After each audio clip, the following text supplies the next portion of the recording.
So you pre-ordered or even just bought the iPhone 15 Pro Max, and you aren't sure of whether or not you made the right decision. You're reading online that the iPhone 15 Pro Max is experiencing overheating issues, durability issues, and the battery life isn't the greatest. While I quite frankly did want to use the iPhone 15 Pro Max this year as my daily driver. I wanted this to be my main iPhone for the year, but unfortunately I was dealing with some serious overheating issues. And I wasn't alone. Tons of overheating reports from across the globe were flooding in, but I noticed something in the midst of all the chaos. Most of these overheating reports were for the iPhone 15 Pro Max, not the smaller iPhone 15 Pro. So what did I do? I went out and I got myself an iPhone 15 Pro. I've been using this phone as my main daily driver for the past 5 days now, and these are my honest thoughts on the iPhone 15 Pro. I just want to preface this video by saying this is an incredible phone. It has a lot going for it, but there are still some issues that I have personally come across. I'm not one to sugarcoat these issues. I'm always going to be straight up with you guys and tell you guys exactly what's going on, because at the end of the day, it's you guys that are spending your hard-earned money on these devices. And as a tech creator, it's my responsibility to let you guys know what's going on based on my own personal experiences with the devices that I use. I've been feeling so small. Watch the clock ticking off the wall.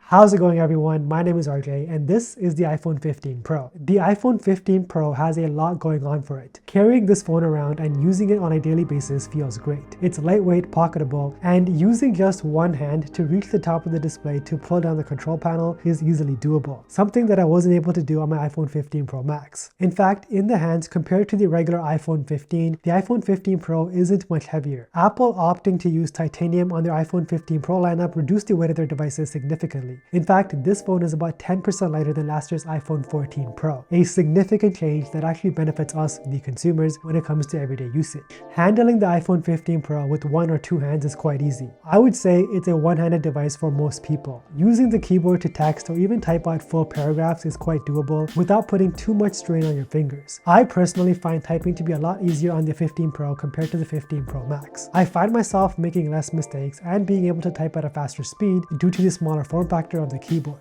The titanium frame also makes it so that the iPhone 15 Pro is easier to handle without a case. Titanium provides the frame of the iPhone 15 Pro with some much needed grip. You guys may have also noticed that the edges are slightly more curved this year. This is another much welcome change. Compared to the iPhone 14 Pro, the 15 Pro doesn't dig into your palms as much anymore. With the pronounced edges, you can comfortably hold the 15 Pro for hours on end without any hand fatigue. The bezels on the iPhone 15 Pro this year are also much thinner when compared to the years past. It's quite honestly very beautiful to look at. We're getting much closer to a future with no bezels, and I'm confident with Apple's stellar palm rejection tech, we'll see a bezel-less iPhone sometime in the near future. I watch a ton of content on my devices, so I need the display of whatever device I'm using to be outstanding, and the iPhone 15 Pro delivers. With the reduced bezel size and the brightness of the display peaking at a max brightness of 2000 nits, this phone sort of provides a home theater experience in the palm of your hands. I say home theater because the speakers on this phone are phenomenal. They are most certainly improved. I find the speakers to be considerably louder now with better bass and no distortion at max volume. The iPhone 15 Pro and the iPhone 15 Pro Max easily have the best speakers I've ever used on any smartphone. Although I will say I missed the 6.7-inch display on the iPhone 15 Pro Max. Out of these two phones, the Pro Max is the better phone to consume content on, just due to the sheer size of this thing. Another thing that I have mentioned before in my iPhone 15 Pro Max review is that the Haptic engine is slightly improved now. Typing out emails, texting on WhatsApp, and gaming is now a much better experience thanks to the improved haptics. If you guys already haven't done so, go into accessibilities on your iPhone 15 and turn on the haptic settings to faster. This makes it feel like 3D touch is back on your iPhone. Seriously, give it a try, you guys will love it. Another thing I'm sure you guys will love is these brand new Casetify cases. I do recommend putting your brand new iPhone in a case as soon as you unbox it. And today's sponsor, Casetify, is providing you guys with a 15% discount off of all of their new iPhone 15 cases. Today, I want to introduce you guys to the all-new Casetify Ultra Bounce case. This is the strongest case Casetify has ever created. It's 10x military grade certified and has been dropped from a height of 32.8 feet.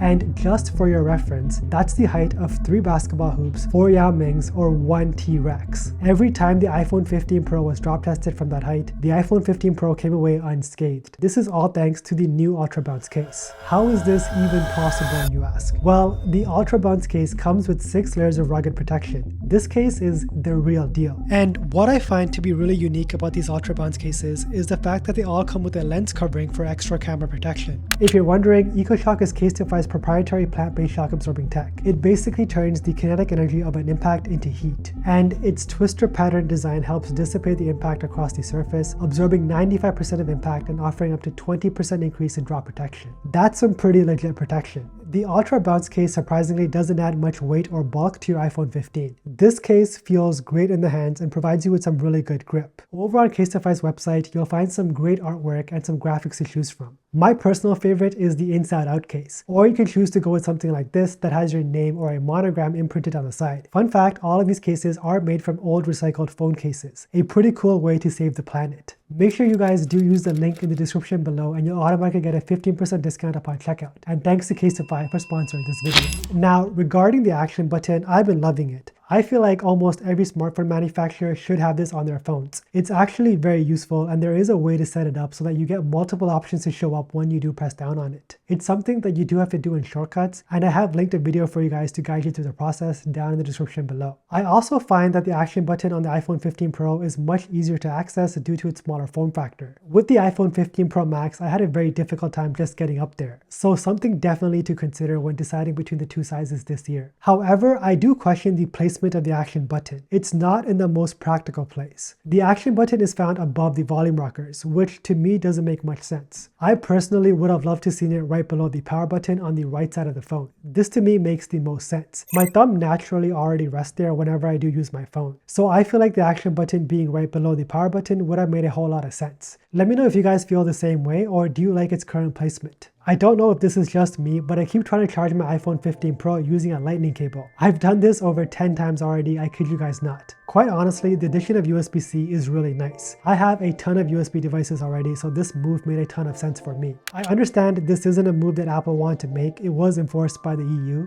which I do have mixed feelings about. Nonetheless, this is a move that makes a whole lot of sense for us, the consumers. Thanks to USB-C, transferring large file sizes over to my MacBook is a breeze. The iPhone 15 Pro supports USB 3.0 speeds, which translates to roughly transferring about 10 gigabytes per second, something I personally love to see as a content creator. And now we make our way over to the part of the review that has me concerned about this phone. On my iPhone 15 Pro Max, within just 12 hours of using this phone, I already found a scratch on it. To be completely fair, I did use it caseless for about 12 hours or so, but I don't know how my phone managed to get scratched. Either way, I believe this is an inevitable flaw with titanium. Coating titanium with dye is insanely difficult, which means it's also a lot easier to scratch the coating of a titanium frame. And plenty of drop tests on YouTube have confirmed that the iPhone 15 Pro is prone to breaking a lot easier than the iPhone 14 Pro. Durability on these devices is definitely a concern. This time though, I put my iPhone 15 Pro in a case as soon as I unboxed it, only taking it out when I'm making a video for you guys. A significant reason why I opted to go with the iPhone 15 Pro is due to overheating concerns I had with the Pro Max. Well, the good news is my iPhone 15 Pro isn't overheating. However, this phone does get unusually warm sometimes. Now, not to the point where I can't hold the phone anymore like what I experienced on my 15 Pro Max, but still really warm. And I've also noticed that when my phone warms up, the battery can drain rather quickly. For example, the other day, I was playing League of Legends Wilder from my phone for about 2 hours. 1 hour in, I started to feel the back of my phone get warm. This is pretty normal phone behavior. Then suddenly, within 10 minutes, the battery percentage drops from 78% to 56%. That, my friends, is not normal. Something definitely to keep an eye on. Regarding the overall battery life though, it's been pretty mediocre, not the greatest. With the iPhone 15 Pro Max, I was getting around 8.5 hours of screen on time. With the iPhone 15 Pro, I'm getting around 6.5 hours of screen on time. Keep in mind though, this is on a 5G network for about 90% of my day, which is alright, but not the battery improvement that we were expecting to see this year. Overall, I would say my experience with the iPhone 15 Pro is better than my experience with the 15 Pro Max. However, it is still early and there's still some more testing to be done. I will revisit this phone in about a week or so just to keep you guys updated, so make sure you guys do subscribe to follow along. As always, thank you so much for watching. If you guys did make it to the end of this video, drop a dolphin emoji down in the comments below so I know exactly who my true supporters are. And of course, don't forget to flex with your tech.